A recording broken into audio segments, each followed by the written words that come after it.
खबर दिन भर में आपका इस्तकबाल है। मैं हूं आपके साथ आपका मेजबान रहीम अहमद खान। नजर डालेंगे देश और दुनिया की तमाम बड़ी खबरों पर। आगाज हेडलाइंस के साथ करेंगे। सुर्खियों को पेश करने में ताउन किया है डॉक्टर ऑर्थो ऑयल के साथ साथ डॉक्टर ऑर्थो कैप्सूल्स साथ लेना ना भूलें।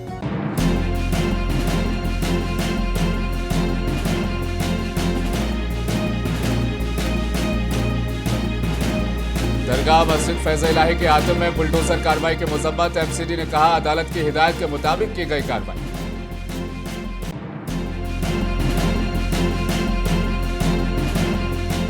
पीएम मोदी से मुतालिक ट्रंप के हालिया बयानात। सलमान खुर्शीद ने पूछा हुकूमत आजादाना फैसले करती है या किसी के दबाव।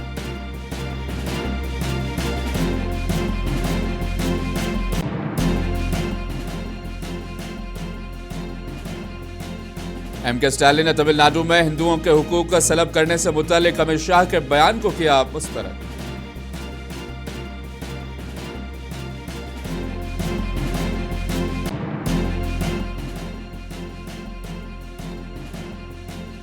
इंदौर में आलूदा पानी से अमवात की तादाद 18 हुई। इंतजामिया ने 15 मुतासिरा खानदानों को दिया 2 लाख रुपए का मुआवजा।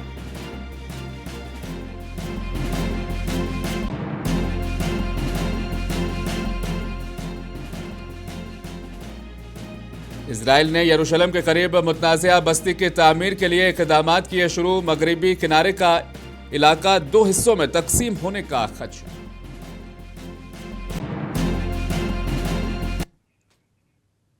दिल्ली में सैयद फैज़ इलाही मस्जिद के करीब इंसदाद तजावुज़ात मुहिम के दौरान पेश आए तशद्दुद के वाक़े पर दिल्ली पुलिस ने कार्रवाई करते हुए मुकदमा दर्ज कर लिया है और 5 अफराद को हिरासत में ले लिया है। पुलिस के मुताबिक ये कार्रवाई अदालत के हुक्म पर दिल्ली म्युनिसिपल कॉरपोरेशन की जानिब से मसाजिद और करीबी कब्रिस्तान से मुत्तसिल जमीन पर जारी तजावुज़ात हटाने की मुहिम के दौरान की जा रही थी। पुलिस हुक्काम के मुताबिक मुहिम के दौरान अचानक कुछ अफराद ने पुलिस एहलकारों पर पथराव और शीशे की बोतलें फेंकी, जिसके नतीजे में कम से कम 5 पुलिस एहलकार जख्मी हो गए। हालात पर काबू पाने के लिए पुलिस को आंसू गैस के गोले इस्तेमाल करने पड़े, जिसके बाद भीड़ को मुंतशिर किया गया और इलाके में नज़्म व ज़ब्त बहाल किया गया। पुलिस ने बताया कि 5 अफराद को पूछताछ और सीसीटीवी फुटेज से शिनाख्त की गर्ज से हिरासत में लिया गया।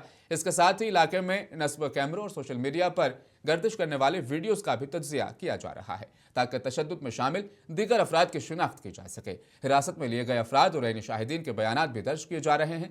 एमसीडी ने वाज़ेह किया है कि इंहदामी मुहिम के दौरान सैयद फैज़ इलाही मस्जिद को कोई नुकसान नहीं पहुंचाया गया है। एमसीडी ने कहा कि इंहदामी कार्रवाई के दौरान कोर्ट की हिदायत की तामील की गई है।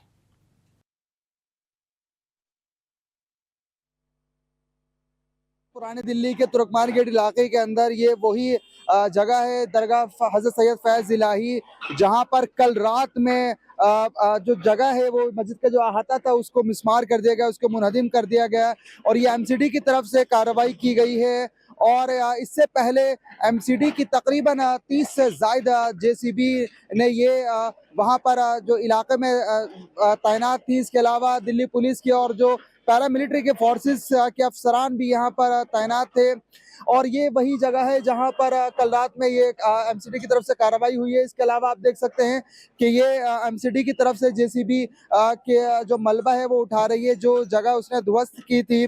और इसके अलावा सिक्योरिटी के पुख्ता इंतजाम किए गए हैं और जगह जगह पुलिस ने बैरिकेडिंग और पैरामिलिट्री फोर्स के अफसरान तैनात हैं। इससे पहले ही आपको बता दें हमारे पीछे ये तुर्कमान गेट इलाका है जहां से कल रात में कुछ नौजवानों के जरिए पत्थरबाजी की गई है। हालांकि अभी तक उन नौजवानों की जो पुख्तगी नहीं हो पाई है। हालांकि दिल्ली पुलिस के अफसरान तकरीबन 100 से शायद सीसीटीवी फुटेज के जरिए जो बच्चे हैं उनको नौजवानों को तलाश करने की कोशिश मसरूफ है। पुरानी दिल्ली के तुर्कमान गेट इलाके के अंदर ये वही दिल्ली की मस्जिद फैज़ इलाही के आते में एमसीडी की कार्रवाई पर जमात इस्लामी हिंद के नायब सदर ने अपना रद्दअमल जाहिर किया। उन्होंने इस कार्रवाई को जानिबदाराना और जालिमाना करार दिया। एनक्रोचमेंट के नाम पे हटा दिया गया। ये वो प्रॉपर्टीज हैं जो दिल्ली में 123 प्रॉपर्टीज हैं जिसको प्रोटेक्टेड प्रॉपर्टीज करार दिया गया है और जिसके ऊपर हाईकोर्ट की तरफ से स्टे है। दूसरा यह है कि मुस्लिम फरीक दिल्ली अदालत के फैसले के खिलाफ में कोर्ट को रुजू हुआ है। और कोर्ट ने दोनों फरीकों को ये कहा है कि म्युनिसिपल अथॉरिटीज को भी और मुस्लिम फरीक को भी वो पूरी तफसीलात के साथ रुजू हो, और एक दूसरी 22 तारीख दी गई। जब ये तारीख दी गई है तो अथॉरिटीज पूरा फैसला आने से पहले उस इंक्रोचमेंट के नाम पर उस मस्जिद की प्रॉपर्टीज को तबाह करना, उसको बुलडोज करना, ये कहाँ का इंसाफ है?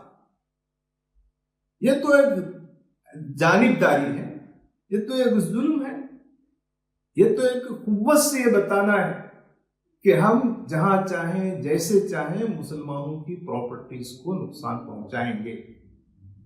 तो ये एक बहुत ही जानिबदाराना और जालिमाना फेल है। हम इसको Samajwadi party leader ST Hasan ने दिल्ली में मस्जिद के करीब इंहदामी मुहिम पर सख्त तबसरा किया। उन्होंने पूछा कि आधी रात को बुलडोजर लाने की क्या जरूरत थी। उन्होंने एसपी रुकन पार्लियामेंट मुहिबुल्लाह नदवी का भी दिफा किया है। देखिए, रात के 2 बजे इन ठंडी रातों में बुलडोजर ले जाने की जरूरत क्या थी, वो भी इतनी सेंसिटिव जगह पे जहां मस्जिद थी, जहां पे एक दरगाह है। जय अफवाह ये उड़ गई कि मस्जिद को गिराने जा रहे हैं, दरगाह के ऊपर बुलडोजर चलेगा, तो नेचुरल बात है कि लोग उत्तेजित होंगे। लोगों ने अपना गुस्सा, अपनी प्रतिक्रिया दी। हालांकि पत्थरबाजी भी गलत है, कानून को हाथ में लेने का किसी को हक नहीं, लेकिन लोकसभा में अपोजिशन लीडर राहुल गांधी ने अमेरिकी सदर डोनाल्ड ट्रंप की जानिब से हालिया दिनों में वज़ीर आज़म नरेंद्र मोदी से मुतालिक दिए गए बयानात के तनाजुर में सख्त लहजे में तंज किया है। उनका यह तबसरा ट्रंप की उन बातों के बाद सामने आया जिनमें उन्होंने भारत पर आयद किए गए 50% टैरिफ के हवाले से वज़ीर आज़म मोदी की नाराज़गी का जिक्र किया था। राहुल गांधी ने अपने बयान के साथ इस हवाले से अपना एक वीडियो भी शेयर किया। बीजेपी आरएसएस वालों को अब मैं अच्छी तरह जानता हूं। इन पर थोड़ा सा दबाव डालो, थोड़ा सा धक्का मारो, डर के भाग जाते हैं ये लोग। जैसे उधर से ट्रंप ने एक इशारा किया, फोन उठाया, कहा मोदी जी क्या कर रहे हो?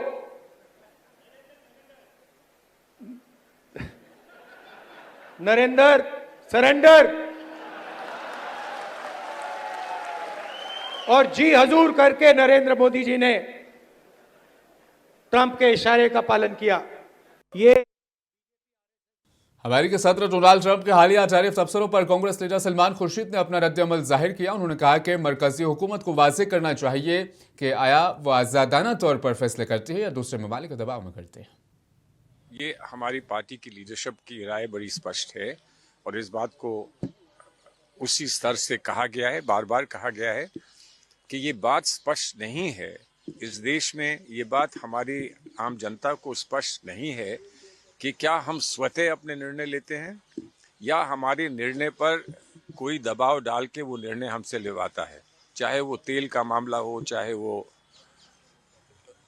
ऑपरेशन सिंदूर का मामला हो, चाहे वो हमारा जो रवैया है यूक्रेन की ओर है या हमारा रवैया जो गाजा की तरफ है, जो भी है, क्या वो स्वतः हमारा निर्णय होता है या हम पर कोई दबाव डाल के वो निर्णय हमको लेना पड़ता है। इसका एक सवाल बार बार उठा है और हमने ये चाहा है कि इसको पार्लियामेंट में इस बात को स्पष्ट किया जाए और इस पर पूरी चर्चा हो, चर्चा होकर दूध का दूध, पानी का पानी सामने आए। ऐसा टीएमसी के राज्यसभा रुकन साकेत गोखले ने वजीर खारजा एस जयशंकर पर सख्त तनकीद करते हुए उन्होंने कहा कि मुल्क का अब तक का सबसे नाअहल वजीर खारजा उनको करार दिया, जबकि इल्जाम लगाया कि अमेरिकी सदर डोनाल्ड ट्रंप और वजीर आज़म नरेंद्र मोदी को रोजाना की बुनियाद पर वो जलील करते हैं।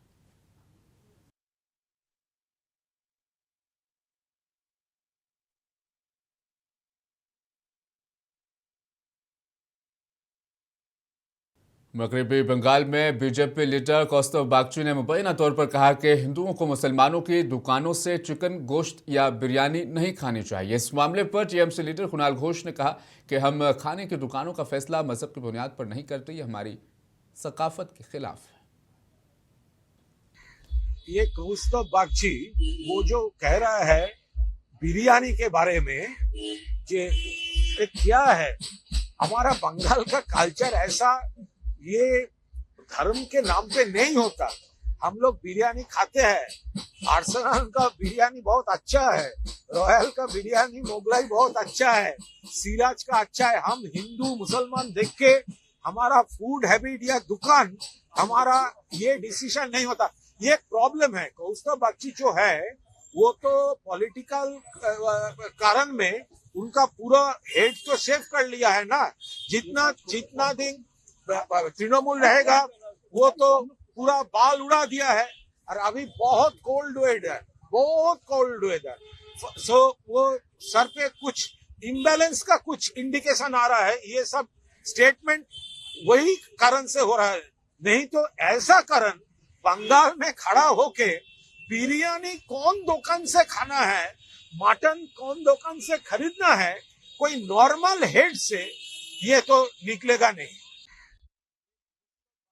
मध्य प्रदेश के शहर इंदौर के भागीरथपुरा इलाके में आलूदा पानी के इस्तेमाल से होने वाली अमवात का सिलसिला थमने का नाम नहीं ले रहा। ताज़ा तरीन इत्तलात के मुताबिक इस वाक़े में मरने वालों की तादाद बढ़कर अब 18 हो गई। इलाके में पीने के पानी की सप्लाई में आलूदगी के बायस बड़ी तादाद में लोग शदीद बीमार पड़े, जिनमें से मुतअद्दिद जानबर न हो सके। इंतजामिया ने अब तक 15 महलिकीन के अहलखाना को 2 लाख रुपए का मुआवजा दिया है। इधर अपोजिशन जमातें इस वाक़े को इंतजामिया और म्यूनसिपल कॉरपोरेशन की संगीन लापरवाही से करार देते हुए मुसलसल तनकीद कर रहे हैं। जो भगीरथपुरा में अगर हम लोग पानी सप्लाई की बात करें तो अभी टैंकरों के माध्यम से पेयजल को प्रदाय किया जा रहा है और वहाँ के जो बोर हैं उनको बोर में भी क्लोरीन की डोजिंग की गई है और उनके भी सैंपल लिए जा रहे हैं निरंतर। साथ ही साथ जो हमारी नर्मदा की लाइन है उसमें क्लोरीन फ्लशिंग की कार्रवाई चल रही है। फ्लशिंग होने के बाद उसमें रेसिडुअल क्लोरीन के लेवल चेक किए जाएंगे, उनके सैंपल्स लेके उनको भी लैब में टेस्ट किया जाएगा और उसके बाद हम उस लाइन को प्रारंभ करने की प्रक्रिया भी करेंगे।